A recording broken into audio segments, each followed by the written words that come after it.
प्रश्न पूछ रहा है कि क्या आपको लगता है, क्या आपको लगता है कि वर्तमान शासन व्यवस्था एवं प्रस्तावना में एक विरोध है?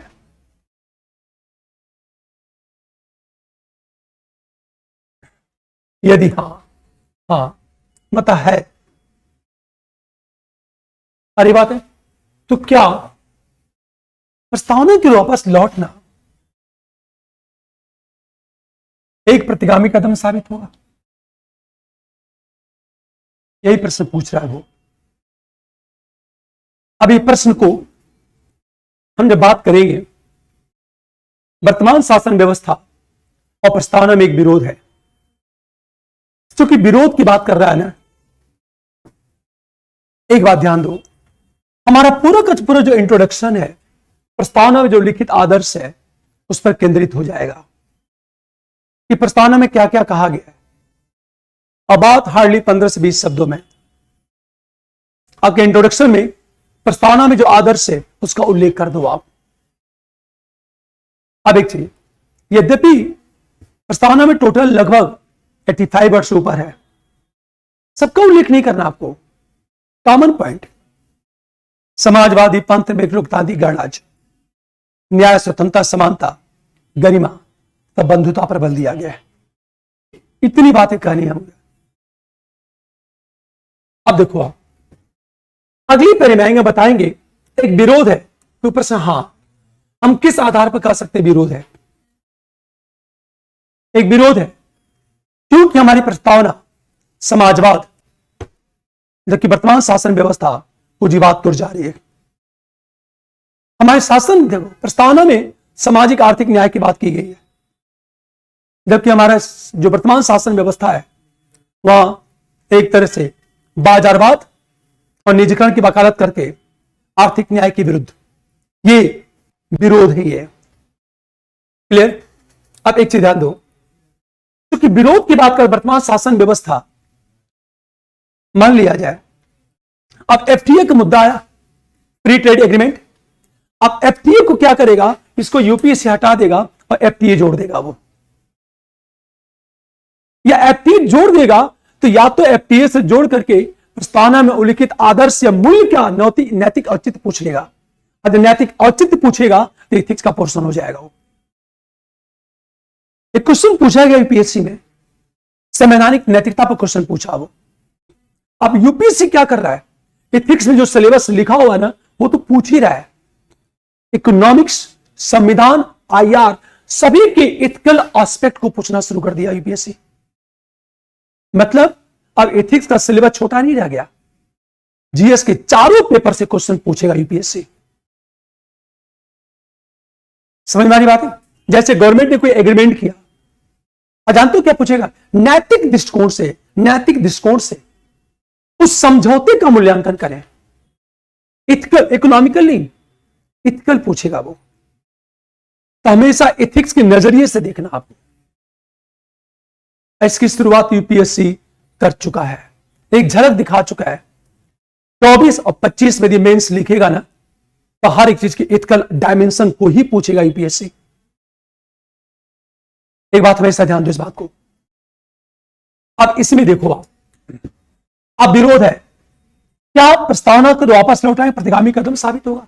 तो याद रखना है, यदि आपके आंसर में दिख गया कि प्रस्तावना को आप प्रतिगामी कदम के रूप में आप तैयार कर रहे हो तो स्वाभाविक है, इसका मतलब है कि आपको प्रस्तावना में उल्लिखित आदर्श पसंद नहीं है।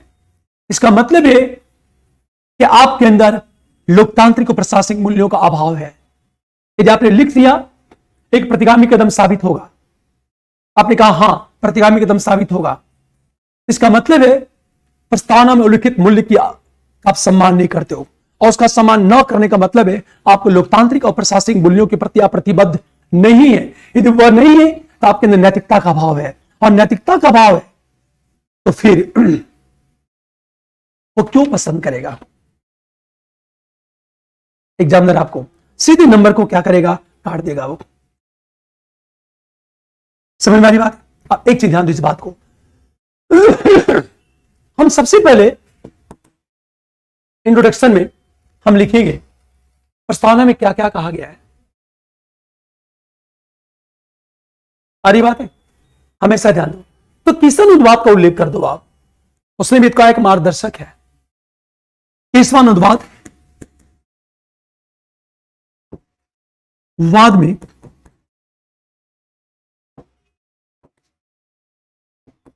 प्रस्तावना को मार्गदर्शक माना गया है।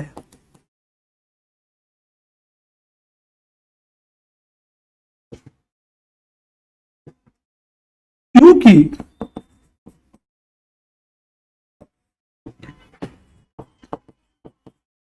प्रस्तावना में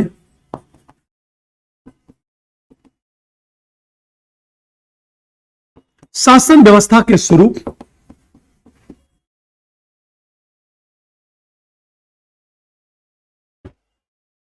अब ब्रैकेट में लिख लो समाजवाद, पंथ निरपेक्ष, लोकतांत्रिक गणराज्य इतिसे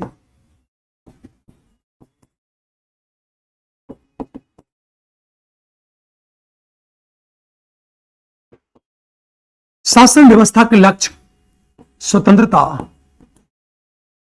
समानता, न्याय, गरिमा ईटीसी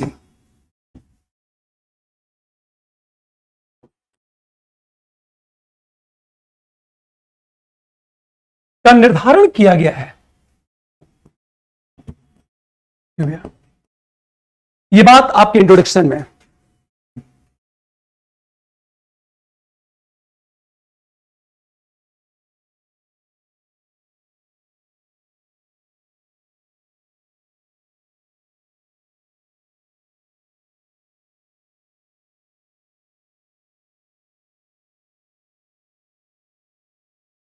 ठीक है।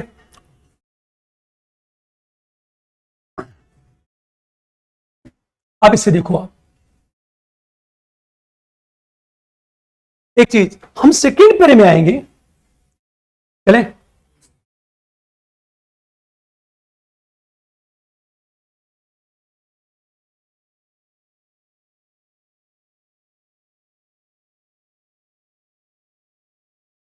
सत्रह 18 वर्ष चला गया इसने, 17-18 वर्ष है।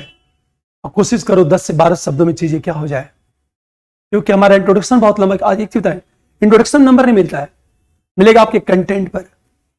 मान लिया आज आपके पास टाइम नहीं है, इंट्रोडक्शन छोड़ दो आप, अब सीधे आंसर को हिट करो आप। अब मैंने कहा था जब प्रश्न की शुरुआत क्या से होना कि आपको लगता है इसके 3 पक्ष होते हैं, या तो हम उसके पक्ष में जाएंगे, या तो उसके विरोध में जाएंगे, या तो दोनों पक्ष की बात करेंगे। इस नजरिए से ऐसा होगा और इस नजरिए से ऐसा होगा, हम दोनों की बात करेंगे। यहां इस प्रश्न की शुरुआत क्या से है? क्या आपको लगता है कि वर्तमान शासन व्यवस्था और प्रस्तावना में कि विरोध है? फिर मैं कहना चाहता हूं, हमेशा यह आरोप लगता है,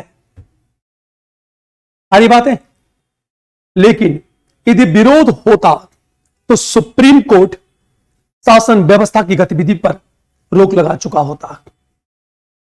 तो विरोध की बात करें, यह आरोप क्यों लगता है पर बताएंगे वस्तुतः उनमें।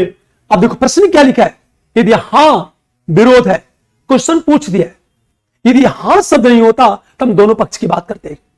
आरोप लगता है पर वास्तव में देखा जाए कोई विरोध नहीं है। पर प्रश्न क्या पूछा थी, हां मतलब विरोध है, तो मतलब क्वेश्चन ही पूछ रहा है कि आपको लिखना है विरोधी दिखाना आपको, एक हां शब्द, प्रश्न ये पूछ रहा है। तब यहां क्या करोगे, तब दोनों पक्ष की बात आपको नहीं करनी है, क्योंकि हां शब्द लिखा हुआ है। क्लियर? अब देखो उसके बाद अगले पैरे में आओगे, अब हम सेकेंड पैरे में आएंगे। हमेशा सेकेंड पैरे की बात करेंगे कि वस्तुतः वर्तमान शासन व्यवस्था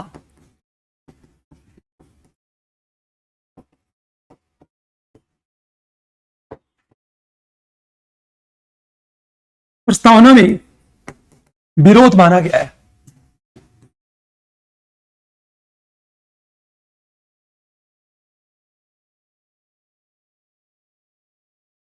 क्यों? क्योंकि वर्तमान में पूंजीवाद प्रबल, जबकि प्रस्तावना में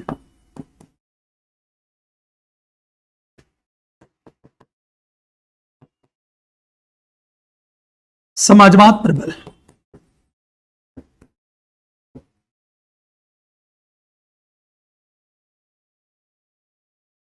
दिया गया है।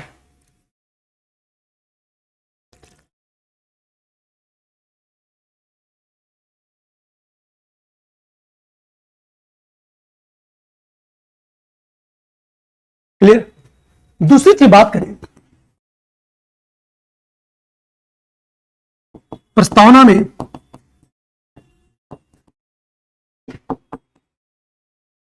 आर्थिक न्याय पर बल, जबकि शासन व्यवस्था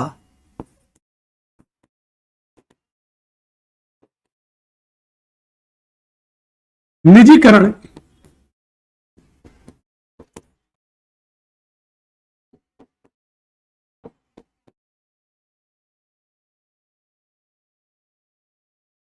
ये बात एक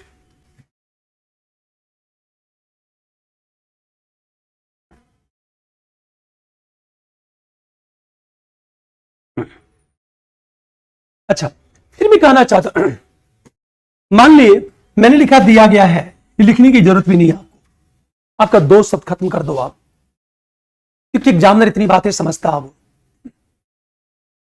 और दिक्कत हम लोग के साथ क्या है, कंटेंट ज्यादा हो, शब्द कम से कम हो। हमारे लिए सबसे महत्वपूर्ण ये होगा।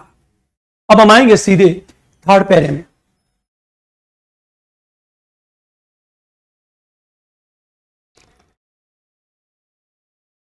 अब देखो आप, मैंने कहा था एक क्वेश्चन पूछा गया है, धर्मनिरपेक्षता अभिशाप है। मेंस में क्वेश्चन पूछा जीएस में, जबकि हर जगह किताबों में क्या पढ़ते आ रहे हैं, एक वरदान है वो। तो जो किताब में दिया हुआ है उसका विपरीत पूछ दिया। ये जानने का उद्देश्य जानता है यूपीएससी कि आपके सोचने का अप्रोच क्या है और कितनी डायमेंशन में आप सोच सकते हो। एग्जामिनर यही जानना चाहता आपसे। क्लियर? जैसे आदत डालो, हर एक चीज की नैतिक औचित्य को देखो आप हमेशा। जैसे आगे हम बात करते हैं, हम जब 3rd पैरे की बात करेंगे, आप प्रश्न को देखो। आप प्रश्न पूछ क्या रहा है, यदि हां तो क्या प्रस्तावना को वापस लौटा प्रतिगामी कदम साबित होगा? लिखना नहीं, प्रतिगामी कदम साबित तो 2 बातें। किंतु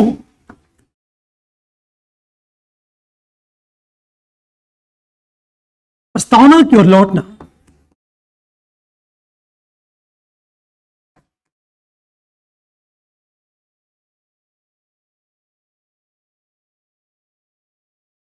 प्रतिगामी कदम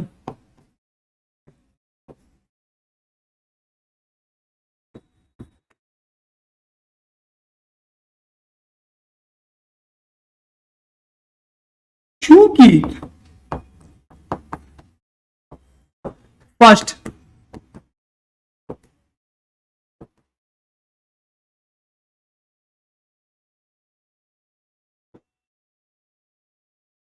हमेशा ध्यान दीजिए इस बात को। पहली बात देखो, प्रस्तावना में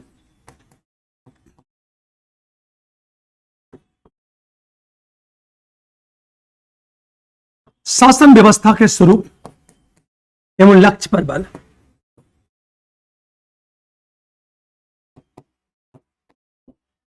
तथा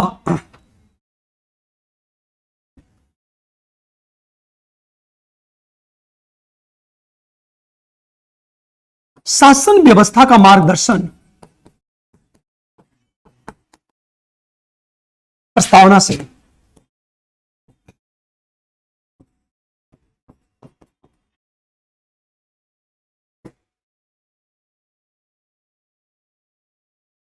यह संविधान का आधारभूत तत्व है।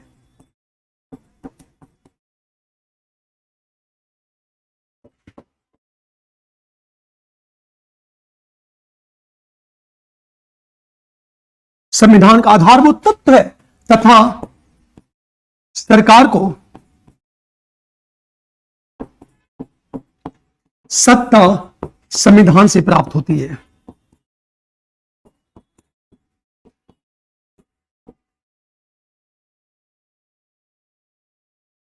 एक चीज सोचो आप,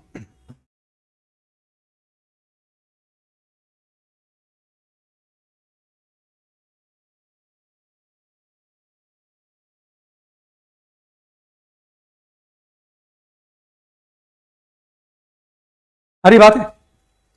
हम नंबर 2 की बात करें।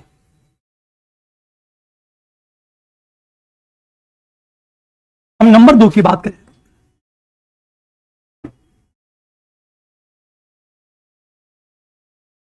पूंजीवाद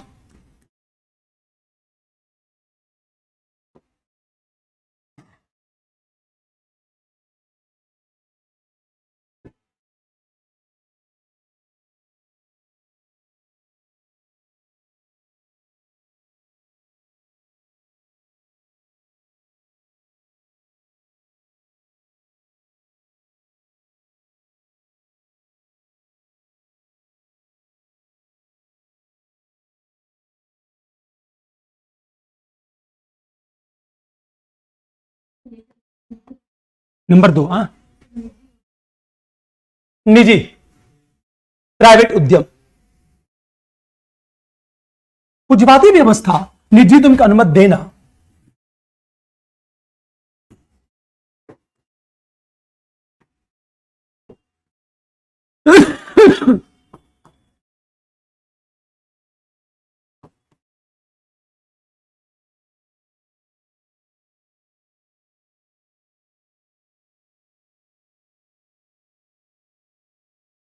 किंतु सुप्रीम कोर्ट ने, सर्वोच्च न्यायालय ने डीएस नकारावाद में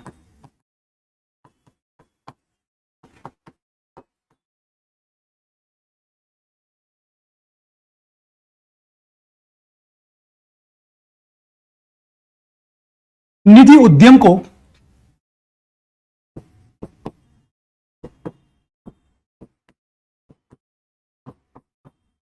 विरुद्ध नहीं माना।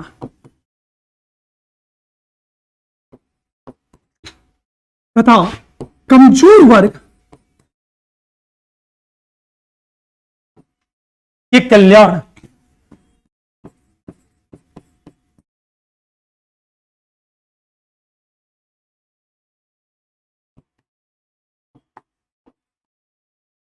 जो पूंजीवादी व्यवस्था में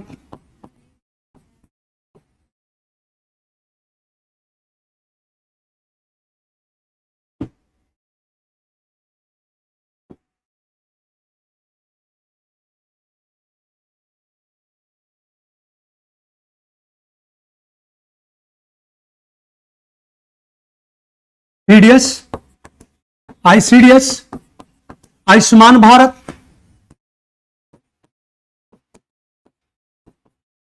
टीसी की बात कर दो आप।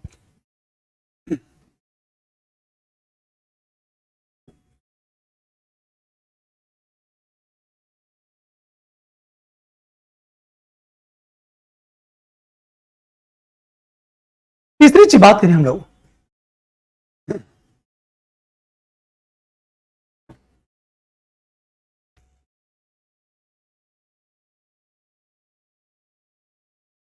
चले नंबर 3,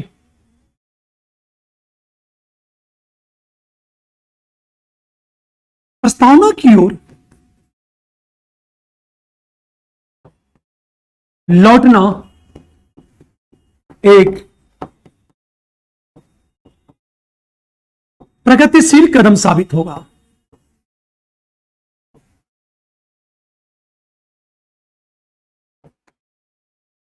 क्योंकि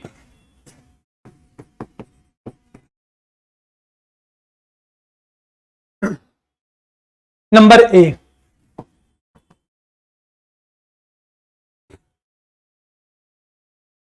एक छोटे से एग्जांपल देता हूं मैं। एक निवेश मॉडल में मानव विकास मॉडल है, और मानव विकास मॉडल दिया था स्कैंडिनेवियन कंट्री। उसका दूसरा रूप इंडिया में चला है Kerala model. Scandinavian country Norway, Sweden, Denmark की बात करें, उन्होंने पूंजीवाद को अपनाया है, पर पूंजीवादी माध्यम से समाजवादी लक्ष्य को पूरा करने की कोशिश कर रहे हैं वे लोग। सारी बात है। तो उन्होंने क्या कहा, पूंजीवादी व्यवस्था में स्थायित्व तभी बनी रहेगी जब उसका लाभ सभी को मिले, और सभी तक लाभ दिलाने के लिए ये कर क्या रहे हैं, ये देश सोशल सेक्टर में हेल्थ, एजुकेशन और मानव विकास में ज्यादा पैसा खर्च कर रहे हैं ये लोग, ताकि पूंजीवादी व्यवस्था की स्वीकार्यता क्या हो, बनी रहे। वो यही चाहते हैं। एक बात ध्यान दो, प्रस्तावना समाजवाद की बात करता है, हम पूंजीवाद को जा रहे हैं। अब पूंजीवादी व्यवस्था को आम जनता का सपोर्ट तभी मिलेगा जब समाजवादी लक्ष्य को प्राप्त किया जा सके, जैसा कि मानव विकास मॉडल के तहत स्कैंडिनेवियन कंट्री कर रहे हैं, या इंडिया में हम केरल मॉडल की बात करें, तो प्रगतिशील कदम होगा। नंबर 2, हमेशा ध्यान दो, एक लोकतांत्रिक व्यवस्था में प्रत्येक व्यक्ति गरिमा और बंधुता की प्राथमिक शर्त है। सारी बातें हमेशा ध्यान दो, जिसका उल्लेख प्रस्तावना में किया गया है।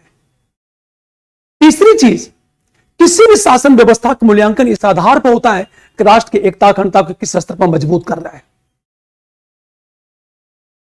हमारे प्रस्तावना में किसकी बात की गई है, राष्ट्र की एकता और अखंडता पर बल दिया गया है।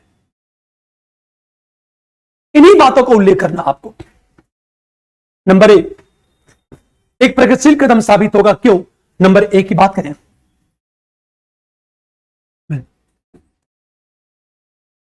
वर्तमान में पूंजीवादी व्यवस्था को आम जनता का समर्थन तभी जब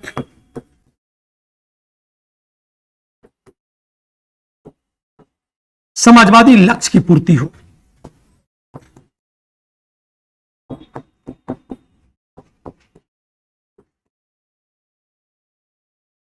जिसकी वकालत प्रस्तावना में, इस वकालत प्रस्तावना में हम नंबर बी की बात करें। हमेशा ध्यान दो, किसी भी शासन व्यवस्था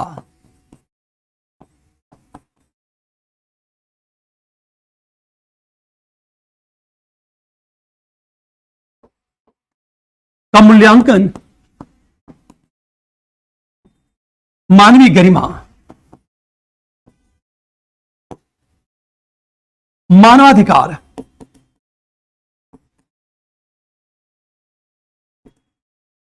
गवर्नेंस,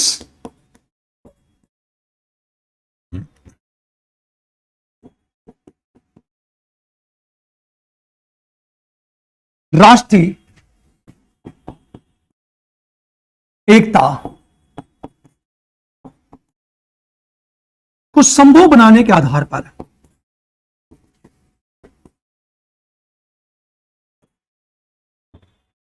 प्रस्तावना में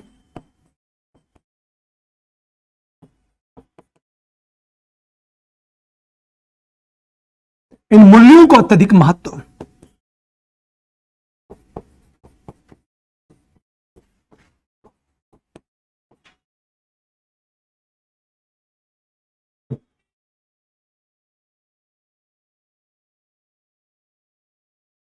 दिख रहा है।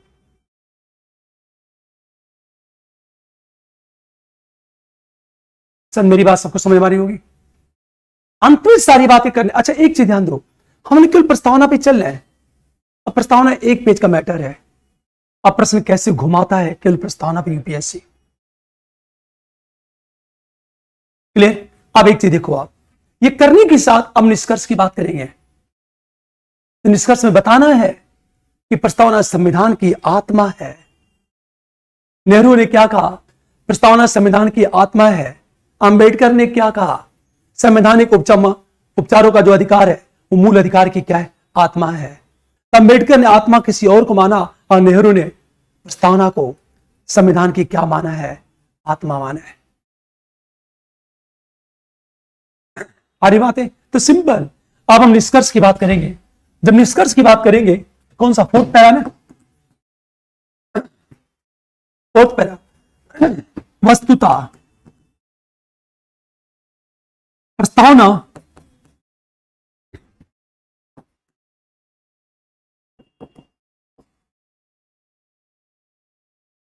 संविधान की आत्मा होने के साथ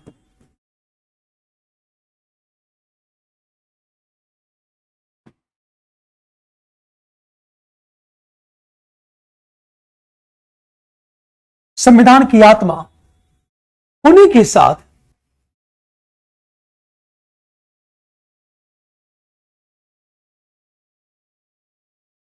सामाजिक आर्थिक लोकतंत्र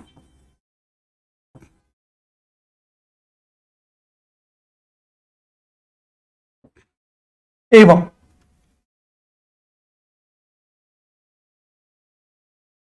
गवर्नेंस को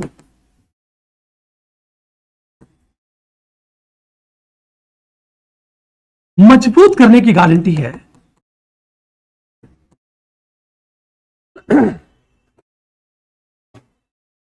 मजबूत करने की गारंटी है। अब एक बात इंट्रोडक्शन देखो, मैंने क्या लिखा है निष्कर्ष में। संविधान की आत्मा शब्द की बात किया मैंने, सामाजिक आर्थिक लोकतंत्र, क्योंकि प्रस्तावना में जब कहा गया है समाजवादी, पंथ निरपेक्ष, लोकतांत्रिक गणराज्य, तो सामाजिक आर्थिक लोकतंत्र को मजबूत करता है और गवर्नेंस को मजबूत करता है। गवर्नेंस कब मजबूत होगा? जब सामाजिक आर्थिक न्याय होगा। गवर्नेंस तब मजबूत होगा जब प्रत्येक व्यक्ति की गरिमा सुरक्षित रहेगी। गवर्नेंस तब मजबूत होगा जब बंधुता की भावना हो, और गवर्नेंस तब मजबूत होगा जब सभी को अवसर की समानता उपलब्ध हो, अतः वीकर सेक्शन इग्नोर ना हो पाए। और इस सभी के लिए विधि का शासन चाहिए, और प्रस्तावना विधि के शासन को सबसे ज्यादा महत्व देता है। इसलिए प्रस्तावना गवर्नेंस को क्या कर रहा है? मजबूत कर रहा है। अब आपसे ये क्वेश्चन समझ में आ गया? इसी क्वेश्चन को यूपीएससी कैसे ट्विस्ट करेगा? यूपीएससी ये पूछेगा कि प्रस्तावना में उल्लिखित आदर्श एसडीजी के लक्ष्य की प्राप्ति के साथ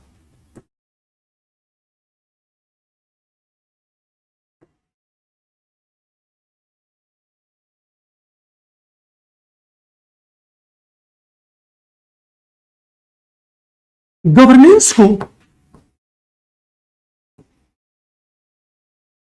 मजबूत करने का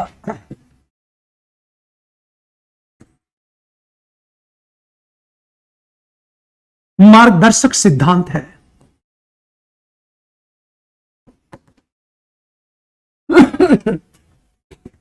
अब एक चीज देखो, आप परीक्षण करें, पूरा सा प्रश्न को ट्विस्ट कर दिया यूपीएससी।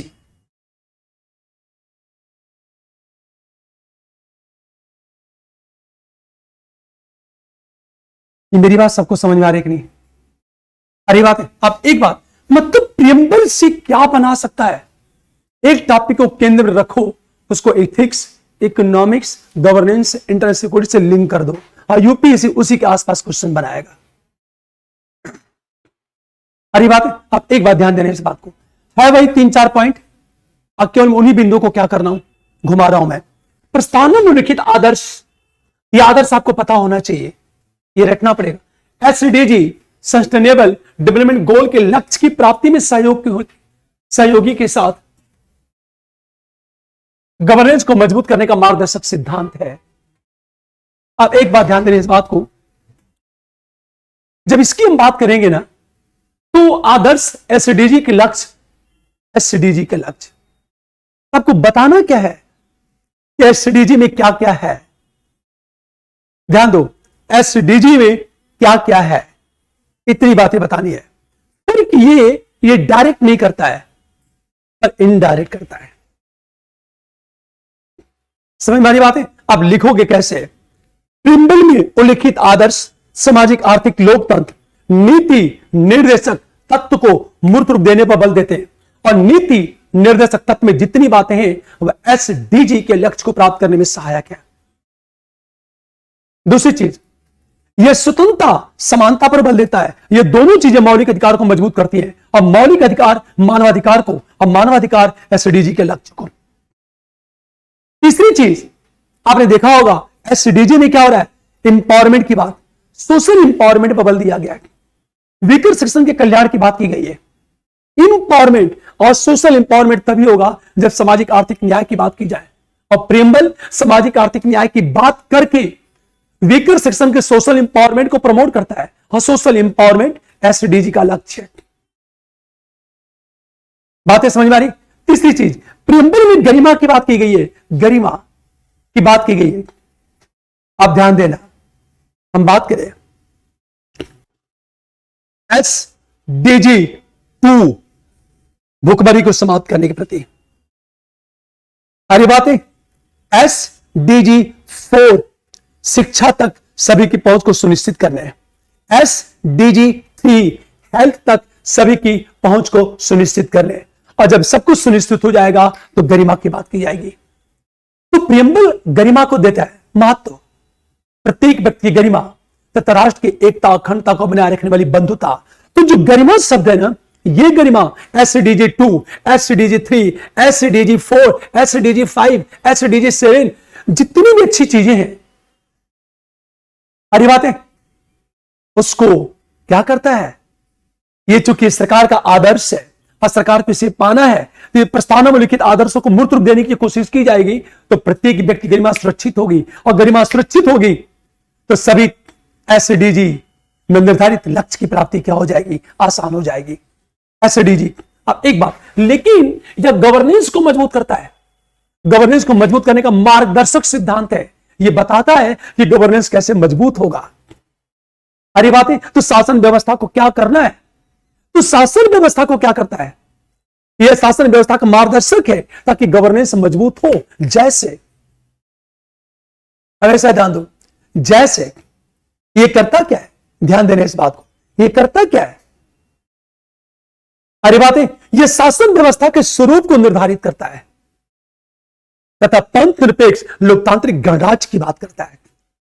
याद रखना, पंथ निरपेक्ष लोकतांत्रिक गणराज्य की बात करता है। और जहां पंथ निरपेक्षता होगी वहां धर्म के आधार पर भेदभाव का निषेध होगा और जहां लोकतांत्रिक गणराज्य होगा वहां अवसर की समानता होगी। याद रखना, लोकतांत्रिक गणराज्य विधि के शासन की बात करता है और विधि का शासन और धर्मनिरपेक्षता ये दोनों गवर्नेंस को मजबूत करते हैं। अरे बात है, हम दूसरी चीज बात करें, ये कहता क्या है? शासन व्यवस्था के लक्ष्य की बात करता है। इस शासन व्यवस्था का लक्ष्य क्या होना चाहिए? ये कहता है सामाजिक आर्थिक राजनीतिक न्याय की बात करता है। सामाजिक आर्थिक राजनीतिक न्याय, न्याय। अरे बात है, सामाजिक और आर्थिक न्याय की मजबूती गवर्नेंस का मूलभूत सिद्धांत है ये। अब गुड गवर्नेंस का मतलब क्या है? कि कमजोर वर्ग का कल्याण, और कमजोर वर्ग का कल्याण तभी होगा जब सामाजिक आर्थिक न्याय होगा। बोल तो रहा हूं कि डर है माइक ना बंद हो जाए। ये बातें समझ में आ रही? अब एक चीज ध्यान दो, गवर्नेंस में क्या चीज है? डर का अभाव हो, लोग अपने अधिकारों का खुलकर क्या करें? उपभोग करें। यह तब होगा जब स्वतंत्रता होगी, अरे बातें, और अवसर की समानता होगी। ये सारी की सारी चीजें गवर्नेंस का क्या है? मार्गदर्शक सिद्धांत है और बताता है कि गवर्नेंस कैसे मजबूत होगा। शायद मेरी बात सबको समझ में आ गई होगी। अब इस प्रश्न को देखो आप, जैसे हम बात करें प्रस्तावना में लिखित आदर्श एसडीजी के लक्ष्य की प्राप्ति में सहयोगी के साथ, सहयोगी शब्द है, क्या कमाल की बात है। ये डायरेक्ट नहीं कर रहा है, ये सहयोग करता है। और सहयोग क्या करता है? जिन मूल्यों की बात करता है ना, वे सारे मूल्य मौलिक अधिकार और नीति निर्देशक तत्व को मूर्त रूप देने पर बल देते हैं। और नीति निर्देशक तत्व सामाजिक आर्थिक लोकतंत्र की बात करता है और सामाजिक आर्थिक लोकतंत्र किसकी बात करेगा? एसडीजी के लक्ष्य की बात करेगा। समझ में आ रही बात है? अब इसी को दिखाना आपको, तो फर्स्ट पैरे में क्या करोगे, आप ये बताओगे कि प्रस्तावना में आदर्श क्या है। आप इतनी बातें करोगे, हमारे प्रेमबल में किन आदर्शों की बातें की गई है। मुझे लगता है इतना हम लोग प्रस्तावना से क्वेश्चन बना चुके हैं कि प्रश्न कुछ भी पूछेगा, डर तो नहीं लगना चाहिए, आदर्श हो जाएगा। हम सेकेंड प्रेम जब बात करेंगे ना, तो सीधे SDG के लक्ष्य की प्राप्ति में सहयोगी कैसे बात करेंगे, नंबर 1 की बात करेंगे। SDG में अच्छी अच्छी जितनी बातें हैं ना, जितनी अच्छी अच्छी बातें हैं, सब SDG में क्या है, उल्लिखित है। और अच्छी बात SDG में उल्लिखित है। तो बताओगे आप, ये बताने के साथ हम थर्ड पैरे में आएंगे और लिखेंगे गवर्नेंस का क्या है, बताओ। मार्गदर्शक सिद्धांत है, लेकिन जब गवर्नेंस के मार्गदर्शक सिद्धांत की बात करोगे ना, एक बात जरूर करना, आप गवर्नेंस का एक डायग्राम बना देना। और गवर्नेंस का डायग्राम क्या बताओ, ये तो बना ही सकते हो आप तो। गुड। जैसे गवर्नेंस में हम लोग बात कर चुके थे, यही आपका क्या है, गवर्नेंस है। ये डायग्राम बना देना आप। अंत में आप किसकी बात करोगे, आप निष्कर्ष की बात करोगे आप। ठीक है, अगला क्वेश्चन देखो आप, हो जाएगा। हाँ, SDG के लक्ष्य की प्राप्ति में यह सहयोगी है। SDG के लक्ष्य की प्राप्ति में यह सहयोगी है। अगला क्वेश्चन देखो आप, हो जाएगा कि नहीं हो जाएगा। गेम तो करना नहीं है, कहानी समझ में आ गई होगी।